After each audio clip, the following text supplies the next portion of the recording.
Olá, turma. Sejam bem-vindos à terceira unidade, Ambientes Organizacionais. Nessa unidade, nós discutiremos um pouco os macroambientes, ambientes de tarefa e microambientes.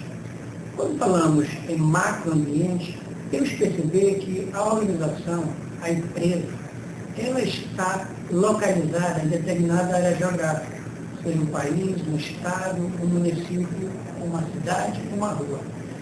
E qualquer atividade, qualquer fator externo à organização, de alguma maneira vai influenciar sobremaneira nas suas atividades, nas suas estratégias, no seu planejamento. Então, observe que o que vai acontecer no âmbito político, econômico, social, vai ter sim influência sobre as atividades da empresa. Um exemplo que, inclusive, é colocado aqui no material de vocês, foi a Grande Depressão de 1929, que ocorreu nos Estados Unidos, por conta da crise das bolsas de valores.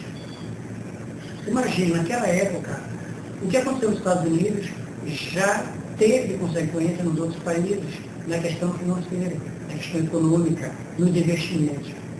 Imaginem hoje uma crise que ocorra em qualquer lugar do planeta, principalmente tratando de um país como os Estados Unidos, vai ocorrer que essas consequências estarão também ligadas ao que vai acontecer no nosso país, nas nossas empresas.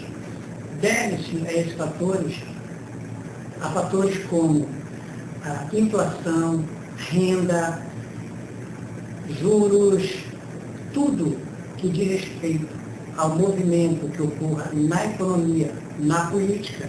Se na política ocorre algum problema que vai, de alguma maneira, reverter em prejuízo para a sociedade, as organizações públicas sofrerão. É muito comum, por exemplo, nas universidades públicas, qualquer situação que promova dificuldades orçamentárias, as universidades elas são as primeiras a terem suas verbas cortadas. E isso também recai no aspecto estadual e municipal. Por quê? De alguma maneira, elas estão atreladas, seja as empresas públicas no âmbito federal, no âmbito estadual ou no municipal.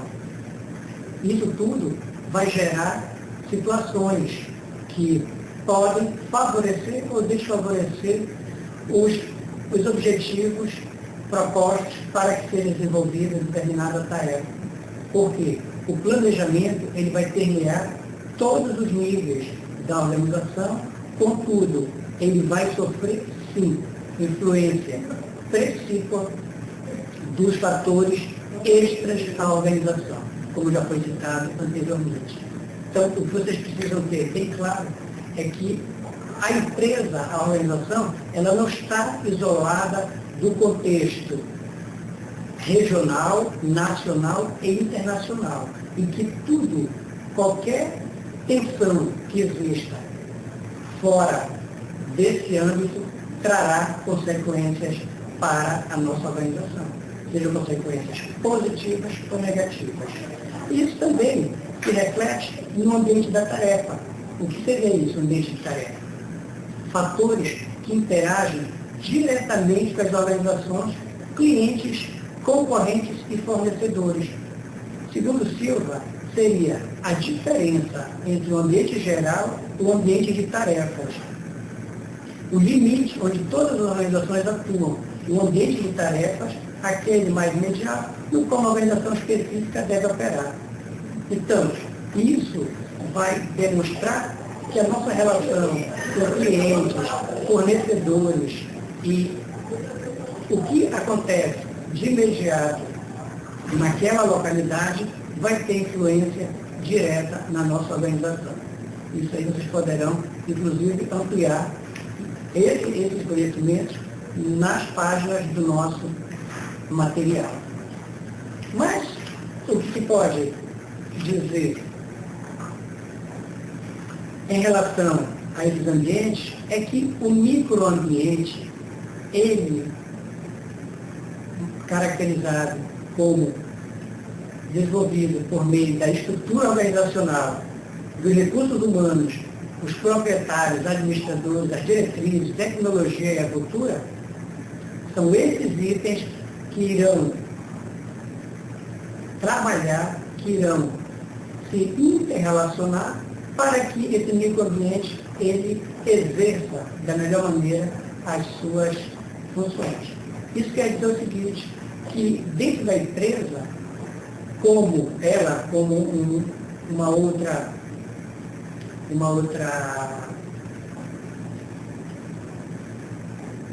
o microambiente, enquanto mais um item de fatores que podem contribuir para o desempenho da organização, ele será trabalhado exclusivamente com tudo que ocorre dentro da organização, seja com relação à estrutura, a pessoal, ao produto.